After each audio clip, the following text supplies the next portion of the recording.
Good morning. આજે આપણે તરંગ પ્રકાશશાસ્ત્રનો નવો લેક્ચર સ્ટાર્ટ કરીએ છીએ કે અત્યાર સુધી આપણે જેટલા પણ એક્સપેરિમેન્ટ કર્યા છે એ બધા જ એક્સપેરિમેન્ટના આજે આપણે લિસ્ટ બનાવી અને એની ઉપરથી આપણે ફોટો ઇલેક્ટ્રિક અસરના કેટલા નિયમ જાણીએ છીએ એનો એક ક્વેશ્ચન લખીએ છીએ. બરાબર? તો ફર્સ્ટ ક્વેશ્ચન છે કે ફોટો ઇલેક્ટ્રિક અસરના નિયમો. તો તમે જુઓ કે નિયમને આપણે છે એ ત્રણ નિયમમાં વિભાજિત કરીશું. પહેલા બે નિયમ હશે એ તીવ્રતાના નિયમ હશે. પહેલો નિયમ પણ તીવ્રતાનો, બીજો નિયમ પણ તીવ્રતા સાથે સંલગ્ન હશે અને જે છેલ્લો નિયમ હશે એ આવૃત્તિ ઉપરનો છે. તો આ રીતે આપણે યાદ રાખી શકીએ કે પ્રથમ બે તીવ્રતાને લગતા અને અંતિમ આવૃત્તિને લગતા. હવે ફોટો ઇલેક્ટ્રિક અસર છે એ આપણે જાણીએ છીએ કે એ છે તાત્ક્ષણિક ઘટના છે કે જેવો થ્રેશોલ્ડ થી વધારે આવૃત્તિનો પ્રકાશ જેવો આપાત થશે, થ્રેશોલ્ડ આવૃત્તિથી વધુ આવૃત્તિનો પ્રકાશ જે રીતે આપાત થશે તે જ સમયે તે જ ક્ષણે જે ઇલેક્ટ્રોનનું ઉત્સર્જન થશે, એટલે કે આપણે કહીએ છીએ કે ફોટો ઇલેક્ટ્રિક અસર છે એ તાત્ક્ષણિક ઘટના છે અને આ ઉત્સર્જન છે એ 10⁹ સેકન્ડ કે તેનાથી ઓછા સમયમાં થતું હોય છે. બરોબર છે? હાલો તો હવે નિયમ સ્ટાર્ટ કરીએ. તો પહેલો નિયમ શું કહે છે કે આપણે કીધું તીવ્રતા ઉપરનો નિયમ છે. તો પહેલો નિયમ એવું કહે છે કે જો આવૃત્તિ થ્રેશોલ્ડથી વધારે હોય, જો આવૃત્તિ થ્રેશોલ્ડથી વધુ હોય તો જે ફોટો ઇલેક્ટ્રિક પ્રવાહ છે એ તીવ્રતાના સમપ્રમાણમાં હોય. જો આવૃત્તિ છે એ થ્રેશોલ્ડથી વધુ હોય તો ફોટો ઇલેક્ટ્રિક પ્રવાહ છે, ફોટો ઇલેક્ટ્રિક પ્રવાહ એ તીવ્રતાના સમપ્રમાણમાં હોય છે. આવો આ એક આલેખ આપણે દોરી ગયા છે. આ પહેલો નિયમ છે. બરોબર છે? શું કામ એવું? કારણ કે તીવ્રતા વધારે તો પ્રકાશનો જથ્થો વધારે, જથ્થો વધારે તો સામે ઉત્સર્જાતા ઇલેક્ટ્રોનની સંખ્યા પણ વધારે, એટલે પ્રવાહ વધારે. બરોબર છે? પછી બીજો નિયમ શું કહે છે કે જે સંતૃપ્ત પ્રવાહ છે, સંતૃપ્ત પ્રવાહ છે એ પણ તીવ્રતાના સમપ્રમાણમાં હોય છે. સંતૃપ્ત પ્રવાહ છે એટલે કે મહત્તમ પ્રવાહ છે, તમે તીવ્રતા વધારતા જાઓ, સોરી તમે સ્થિતિમાન વધારતા જાઓ તો એક સમય એવો આવશે કે જ્યારે બધા જ ઇલેક્ટ્રોન ખેંચાઈ આવે છે આપેલ તીવ્રતા માટે, તો એ સમયે પ્રવાહ મહત્તમ થશે અને એને આપણે સંતૃપ્ત પ્રવાહ કહીએ છીએ. એ સંતૃપ્ત પ્રવાહ પણ તીવ્રતા ઉપર આધારિત છે. પેલા કોઈ એક તીવ્રતા માટે સપોઝ કે સંતૃપ્ત પ્રવાહ છે એ 2 મિલી એમ્પિયર મળે છે. તીવ્રતા વધારો તો પ્રવાહ હજી વધશે, હજી તીવ્રતા વધારો તો મહત્તમ પ્રવાહ હજી વધશે. એટલે આ આપણે આલેખ ડ્રો કરીએ કે સંતૃપ્ત પ્રવાહ સીધી લાઈન થઈ ગઈ એટલે એ સંતૃપ્ત થઈ ગઈ. બરાબર? હવે પ્રવાહ વધવાનો નથી. તો સંતૃપ્ત પ્રવાહ છે એ તીવ્રતાના સમપ્રમાણમાં હોય છે, પરંતુ સ્ટોપિંગ પોટેન્શિયલ થી સ્વતંત્ર હોય છે. પરંતુ સ્ટોપિંગ પોટેન્શિયલ થી સ્વતંત્ર હોય છે. આ છે આપણો બીજો નિયમ. બરોબર? આ ગ્રાફ ઉપરથી લખવાનું શીખવાનું છે તમારે ગ્રાફ ઉપર. તીવ્રતા અને ફોટો ઇલેક્ટ્રિક પ્રવાહ સમપ્રમાણમાં, પછી આપેલ તીવ્રતા માટે ફોટો ઇલેક્ટ્રિક પ્રવાહ છે એ સ્ટોપિંગ પોટેન્શિયલ થી સ્વતંત્ર હોય છે અને તીવ્રતા ઉપર આધારિત હોય છે. આ બીજો. ત્રીજો છે આવૃત્તિ ઉપરનો આખો છે કે આવૃત્તિ ફોટો ઇલેક્ટ્રિક પ્રવાહમાં કઈ રીતે બદલાવ લાવે છે. ત્રીજો નિયમ છે એ આવૃત્તિ માટે છે. તો તમે જુઓ કે આપણે આવૃત્તિને વ્યાખ્યાયિત કરી તો કોઈ એક ચોક્કસ આવૃત્તિ હોય તો જ ઉત્સર્જન થાય, એને આપણે થ્રેશોલ્ડ આવૃત્તિ કહી દીધી. બરોબર? કોઈ એક ચોક્કસ આવૃત્તિ માટે જ ઉત્સર્જન થાય છે, એનાથી ઓછી આવૃત્તિ હશે તો ઉત્સર્જન થશે નહીં, એટલે આપણે એને થ્રેશોલ્ડ કીધું. ત્યારબાદ આપણે એવું પણ કીધું કે તીવ્રતા ગમે એટલી ઊંચી હોય, તીવ્રતા ગમે એટલી વધારે હોય, પણ જો આવૃત્તિ થ્રેશોલ્ડ થી ઓછી હશે તો ઉત્સર્જન થશે નહીં. જો તીવ્રતા ગમે એટલી ઊંચી હોય, તમે 500 વોલ્ટનો બલ્બ લગાવો પણ જે આવૃત્તિ છે એ થ્રેશોલ્ડ થી ઓછી છે તો 500 વોલ્ટનો બલ્બ પણ ઉત્સર્જન કરી શકશે નહીં, 1000 વોલ્ટનો બલ્બ પણ ઉત્સર્જન કરી શકશે નહીં. વોટ એટલે શું? એ પ્રકાશનો જથ્થો બતાવશે. બરોબર? એ બલ્બની કેપેસિટી બતાવશે કે 500 વોટનો જથ્થો છે તો એ વધારે પ્રકાશ આપશે, 100 વોટનો બલ્બ છે તો એ ઓછો પ્રકાશ આપશે. એમ તમે પ્રકાશનો જથ્થો વધારો, તીવ્રતા વધારો પણ ઉત્સર્જન થશે નહીં જો આવૃત્તિ થ્રેશોલ્ડ થી ઓછી હોય તો. એકવાર આવૃત્તિ થ્રેશોલ્ડ થી વધી ગઈ પછી તીવ્રતાથી કઈ લેવા દેવા નથી, ઉત્સર્જન થશે, ઉત્સર્જન થશે. બરોબર છે?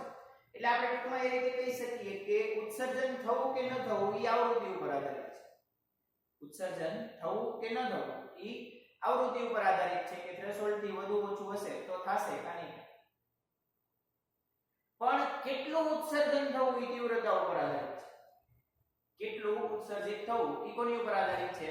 તીવ્રતા ઉપર. કેટલા નંબર ઓફ ઇલેક્ટ્રોન ઉત્સર્જિત થશે એ જથ્થા ઉપર આધારિત છે, તીવ્રતા ઉપર આધારિત છે. 100 વોટના બલ્બના ઓછું ઉત્સર્જન થશે, 500 વોટનો બલ્બ રાખો તો વધારે ઇલેક્ટ્રોનનું ઉત્સર્જન થશે, 1000 વોટનો બલ્બ રાખો તો હજી વધુ ઇલેક્ટ્રોનનું ઉત્સર્જન થશે. બરોબર છે?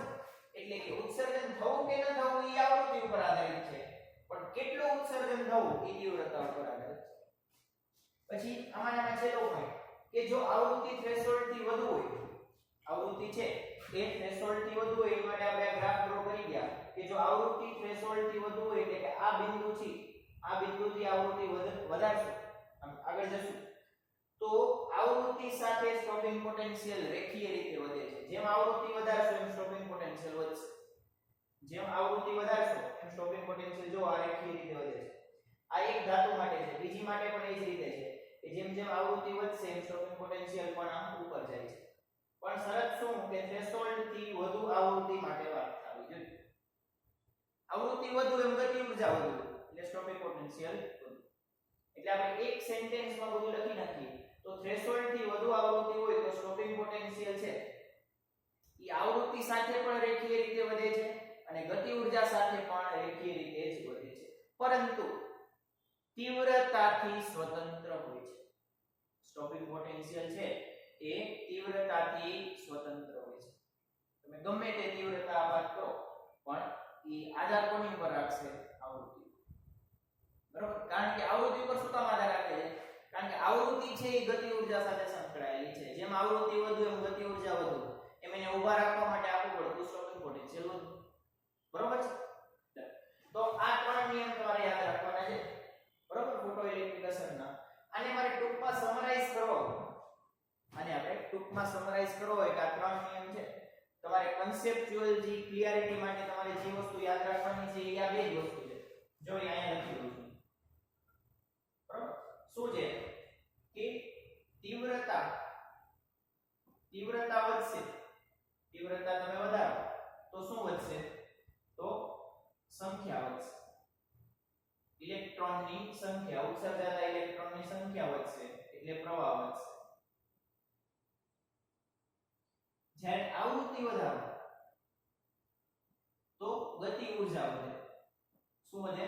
ગતિ ઊર્જા. જ્યારે આવૃત્તિ વધે ત્યારે ઉત્સર્જાતા ઇલેક્ટ્રોનની ગતિ ઊર્જા વધે. ગતિ ઊર્જા વધે એટલે સ્ટોપિંગ પોટેન્શિયલ વધે. બરાબર? તો તીવ્રતા વધે તો સંખ્યા વધે, સંખ્યા વધે તો પ્રવાહ વધે. આવૃત્તિ વધે તો ગતિ ઊર્જા વધે, ગતિ ઊર્જા વધે તો સ્ટોપિંગ પોટેન્શિયલ ઊભા રાખવા માટે વધારે પોટેન્શિયલ આપવું પડે. બરોબર?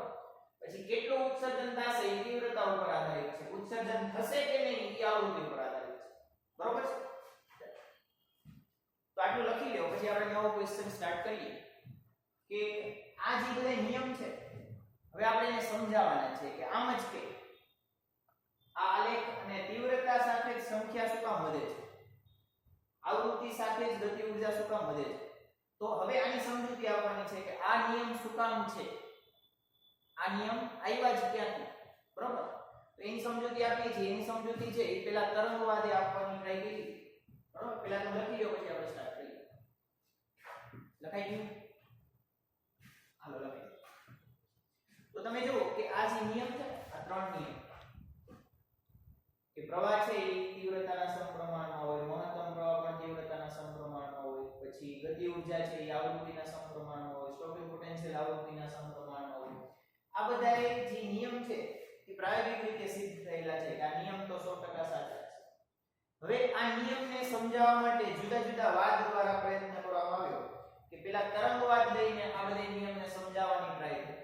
કારણ કે આ જ્યારે ફોટોઇલેક્ટ્રિક અસર જ્યારે બહાર આવી સૌપ્રથમ હર્ટ્ઝ દ્વારા જ્યારે અવલોકન કર્યું ત્યારે એ સમયે તરંગવાદનો ટાઈમ આવ્યો. બરોબર? એ સમયે વ્યતિકરણ, વિવર્તન, ધ્રુવીભવન આ બધી વસ્તુઓથી તરંગવાદ ખૂબ જ મજબૂત બન્યો હતો. એટલે તરંગવાદે આ નિયમોને સમજાવવા માટે પ્રયત્ન કર્યો પણ નિષ્ફળ થઈ ગયો. તરંગવાદને આ નિયમ સમજાવવામાં મેળ પડ્યો નહીં. એટલે કે આપણે ફર્સ્ટ ક્વેશ્ચન લખીએ છીએ કે ફોટોઇલેક્ટ્રિક અસર અંગે તરંગવાદની નિષ્ફળતાઓ જણાવો. કે તરંગવાદ છે આ નિયમોને સમજાવવામાં કઈ રીતે નિષ્ફળ રહ્યો છે. બરોબર છે? આમે સારો ક્વેશ્ચન છે ને તમારો તમારો કન્સેપ્ચ્યુઅલી પણ ખૂબ જ સરસ ક્વેશ્ચન છે સમજવા માટે બરોબર. તો આપણે સ્ટાર્ટ કરીએ કે તમે જુઓ કે તરંગવાદ શું કહે છે. તો તરંગવાદ એવું કહે છે કે જે પ્રકાશ છે એ વિદ્યુત ચુંબકીય તરંગોનો બનેલો છે. શેનો બનેલો છે? વિદ્યુત ચુંબકીય તરંગોનો બનેલો છે. એટલે કે શું? તો એની અંદર વિદ્યુત ક્ષેત્ર દોલન કરે છે અને ચુંબકીય ક્ષેત્ર પણ દોલન કરે છે. આપણે એની આવી કંઈક આકૃતિ દોરેલી હોય, આપણે એની કંઈક આવી આકૃતિ દોરેલી હોય બરાબર, એની અંદર વિદ્યુત ક્ષેત્ર અને ચુંબકીય ક્ષેત્ર બંને દોલન કરતા હોય છે. અને તરંગવાદની તમે એક મહત્વની વસ્તુ યાદ રાખજો કે પ્રકાશ છે એ વિદ્યુત ચુંબકીય તરંગ છે અને આ તરંગમાં ઊર્જા છે એ સતત રીતે વિતરિત થયેલી છે. ઊર્જા છે એ સતત રીતે વિતરિત થયેલી છે. એટલે કે આ બધી લાઈન ઉપર ઊર્જા સતત, એવું નહીં કે ઊર્જા આવી વળી કાંઈ ન હોય, વળી થોડી ઊર્જા આવી વળી કાંઈ ન હોય, એ રીતે નહીં. જો તરંગ તમારી ઉપર અથડાય અથવા આપાત થાય તો તમને સતત ઊર્જા મળે. જો આ વિદ્યુત ચુંબકીય તરંગ છે કે આપણે કોઈ સપાટી ઉપર આપાત કરીએ તો એ સપાટીને આ સતત ઊર્જા મળશે. એક મેઇન વસ્તુ છે, મેઇન પોઈન્ટ છે તરંગવાદનો કે તરંગની અંદર ઊર્જા હોય એ સતત હોય. એવું નહીં કે થોડી ઊર્જા વળી બીજી થોડી ઊર્જા વળી ત્રીજી થોડી ઊર્જા, એમ બરાબર. સતત ઊર્જા હોય છે. આ એનું મેઇન પોઈન્ટ છે. આ તમને મગજમાં હશે તો આપણે આગળનું ડિસ્કસ કરી શકીએ છીએ બરાબર. તો તરંગવાદ શું કહે છે કે વિદ્યુત ચુંબકીય પ્રકાશ છે તે વિદ્યુત ચુંબકીય તરંગ છે અને આ તરંગની અંદર જે ઊર્જા છે એ સતત રીતે સમાયેલી છે બરાબર છે. તો વચ્ચે કંઈ ગેપ આવતો નથી. હવે આની ઉપરથી તરંગવાદે શું કીધું કે જ્યારે ધાતુની સપાટી ઉપર આપણે પ્રકાશ આપાત કરીએ છીએ ત્યારે ઇલેક્ટ્રોન છે એ તરંગમાંથી ઊર્જાનું સતત શોષણ કરશે. શું કરશે? સતત શોષણ કરશે.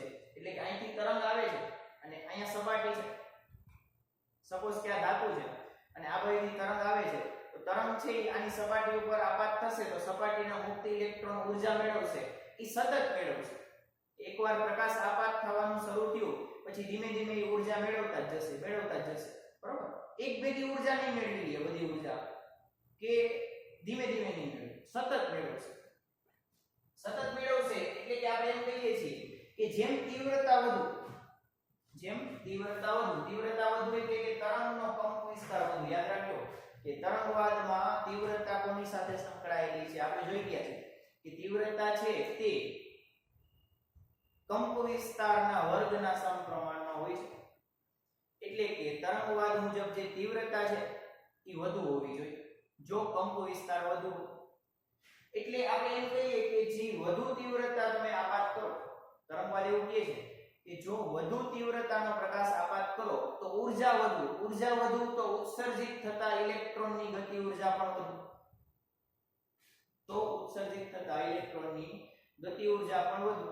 પણ એવું તો થતું નથી. તરંગવાદ શું કહે છે કે જેમ તમે વધુ તીવ્રતા વાળો પ્રકાશ આપાત કરો એટલે કે વધુ કંપ વિસ્તાર વાળો પ્રકાશ આપાત કરો એમ ઊર્જા વધારે થાય. ઊર્જા વધે તો વધારે તાકાતવાળા ઇલેક્ટ્રોન ઉત્સર્જિત થવા જોઈએ, વધારે ગતિ ઊર્જા વાળા ઇલેક્ટ્રોન ઉત્સર્જિત થવા જોઈએ. પણ એવું થતું નથી. આપણે અહીંયા નિયમમાં જોઈ ગયા છે કે ગતિ ઊર્જા છે એ તો આવૃત્તિ ભેગી બદલાય છે. ગતિ ઊર્જા છે એ તો આવૃત્તિ સાથે સંકળાયેલી છે, તીવ્રતાથી તો સ્વતંત્ર છે બરાબર. એટલે પ્રાયોગિક અવલોકન દર્શાવે છે કે તીવ્રતા સાથે ગતિ ઊર્જાને કોઈ લેવા દેવા નથી. તો આ કઈ નિષ્ફળતા? બીજી નિષ્ફળતા જો તો તરંગવાદ છે ને એ આવૃત્તિનું મહત્વ જ નથી જોતું. તરંગવાદ છે એ આવૃત્તિનું મહત્વ જ નથી જોતું. તરંગવાદ એક જ વસ્તુ કહે છે કે જો તીવ્રતા વધુ હશે તો ઉત્સર્જન થવું જ જોઈએ. જો તીવ્રતા પૂરતી હોય તો ઉત્સર્જન થવું જ જોઈએ. પણ આપણને ખબર છે કે જો આવૃત્તિ થ્રેશોલ્ડથી ઓછી હશે તો નહીં, તીવ્રતા ગમે એટલી હોય બરોબર છે. પણ તરંગવાદ શું કહે છે કે આવૃત્તિ ગમે હોય, આવૃત્તિ સાથે કોઈ લેવા દેવા છે નહીં, પણ જો તમે ઊંચી તીવ્રતા વાળો પ્રકાશ આપાત કરો તો ઉત્સર્જન થવું જોઈએ. એટલે એક્ઝેક્ટ નિયમથી એક્ઝેક્ટ ઊંધું કહે. એટલે તરંગવાદ છે એ થ્રેશોલ્ડ આવૃત્તિનું મહત્વ જ નથી સ્વીકારતો. એટલે કે એની મુજબ થ્રેશોલ્ડ આવૃત્તિ જરૂરી જ નથી. આ બીજી નિષ્ફળતા બરોબર છે કે આવૃત્તિનું મહત્વ નથી સ્વીકારતો. સ્વીકારતું થ્રેશોલ્ડ આવૃત્તિ એની માટે જરૂરી નથી બરાબર છે ત્રીજો મુદ્દો છે ને થોડો સમજવા જેવો છે ખૂબ જ આઈએમપી મુદ્દો છે જો તમે આપણે તરંગ અગ્ર બની ગયા છે આપણે શું બની ગયા છે તરંગ અગ્ર બની ગયા છે એટલે તમે જો કે જ્યારે આ કોઈ એક ધાતુની સપાટી લઈ લો બરાબર આ કોઈ એક ધાતુની સપાટી લઈ લે જેની ઉપર મુક્ત ઇલેક્ટ્રોન છે બરાબર આની ઉપર જો સપાટી ઉપરના જે ઇલેક્ટ્રોન હોય મુક્ત ઇલેક્ટ્રોન આપણે દર્શાવીએ છીએ હવે આની ઉપર છે વિદ્યુત ચુંબકીય વિકિરણ અથવા તો પ્રકાશ આપાત કરીએ છીએ તો આ રીતે પ્રકાશ આપાત થાય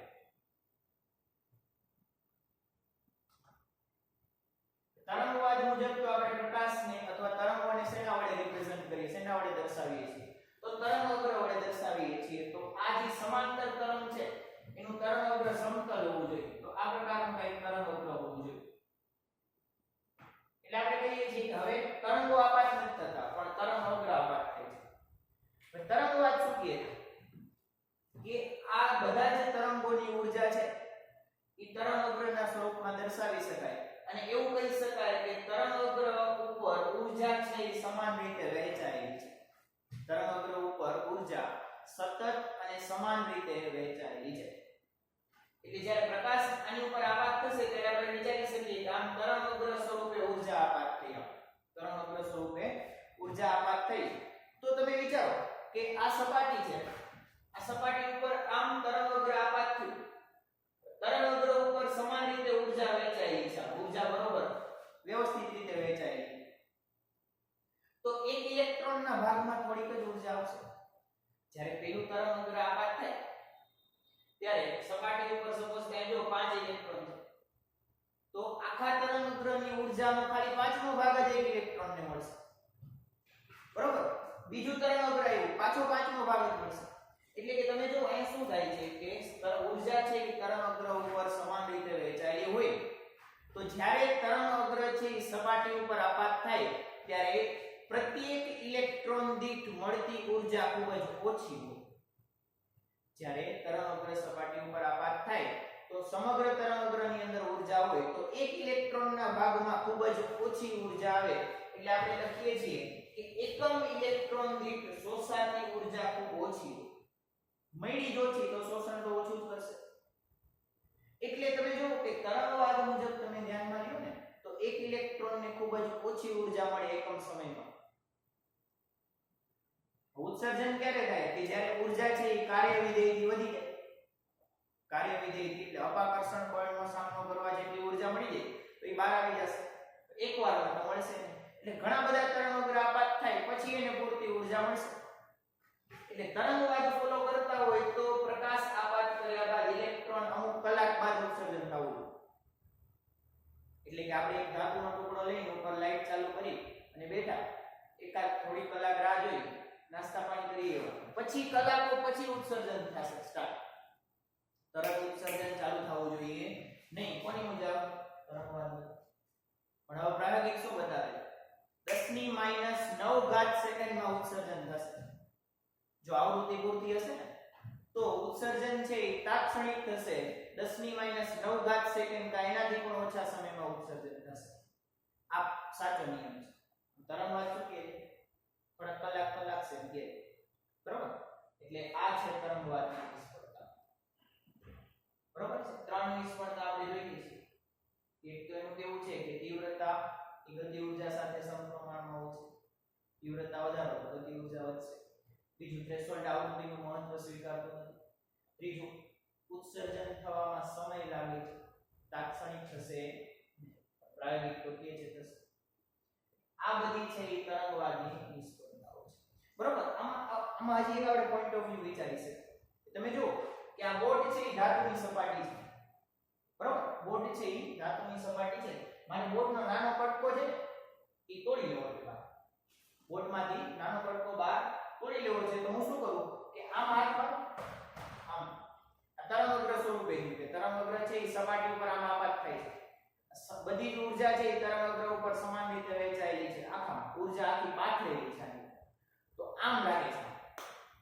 હવે જ્યારે સપાટીમાંથી તમારે કંઈક તોડવું હોય ને તો આમ ગોળીની જેમ લાગવું જોઈએ અહીંયા કંઈક એક તીક્ષ્ણ પદાર્થ તોડે આમ મારું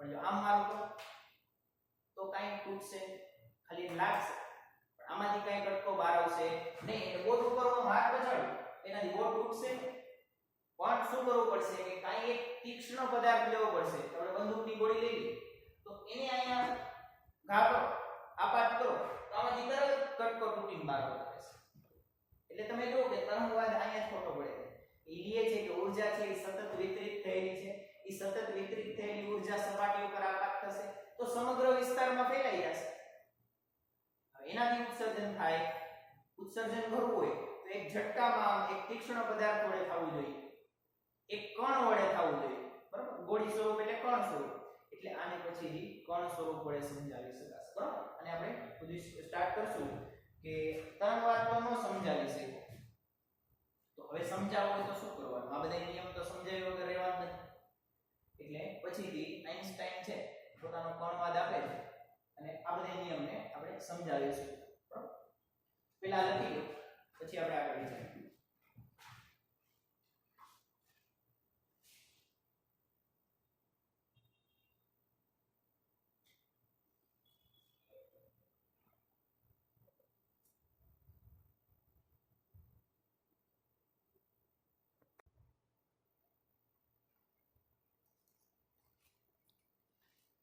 લખાઈ ગયું તો એકવાર ટેક્સ્ટ બુકમાં જોજો આ જે નિયમ આપેલા છે ને એ નિયમની ઉપર એક પેરેગ્રાફ આપેલો છે બરોબર એ પેરેગ્રાફમાં તમારે છે એમસીક્યુ પૂછાઈ શકે એવા એકાદ બે પોઈન્ટ આપેલા છે તો તમારે હાઇલાઇટ કરવાના છે હવે એમસીક્યુ છે એ આ રીતે ટેક્સ્ટ બુકની લાઈનમાંથી પૂછાય છે તો હાઇલાઇટ હું કરી દઉં તમે ખાલી માર્ક કરી લેજો કે શું કહે છે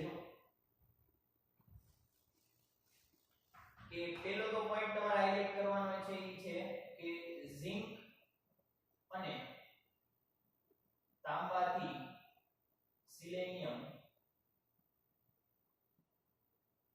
વધુ પ્રકાશ સંવેદી છે બરાબર આ પહેલો પોઈન્ટ એક તમારે હાઇલાઇટ કરવાનો છે બીજો કે તાંબા માટે લાલ કે લીલા રંગ વડે પ્રકાશનો અથવા સોરી પ્રકાશનો નહીં ઇલેક્ટ્રોનનો ઉત્સર્જન થતું નથી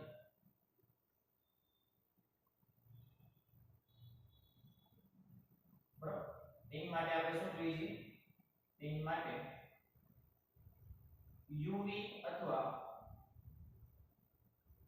વધુ આવૃત્તિના પ્રકાશ જોઈએ છે બરાબર આ બે પોઈન્ટ છે એમસીક્યુ માં આવેલા છે તો કદાચ યાદ રાખી લેજો કે તમારે તાંબામાં જે ઉત્સર્જન કરવું હોય તો લાલ કે લીલા રંગ વડે ન થાય અલ્ટ્રાવાયોલેટ કે એનાથી વધુ આપો તો થઈ શકે અલ્ટ્રાવાયોલેટ થી વધુ કોણ આવે એક્સ-રે આવશે બરાબર આખો વર્ણપટ છે તો હોય તો એકવાર લખી દઈશ તમારી વર્ણપટ યાદ રાખવાનું છે તો આજનો લેક્ચર આપણે અહીંયા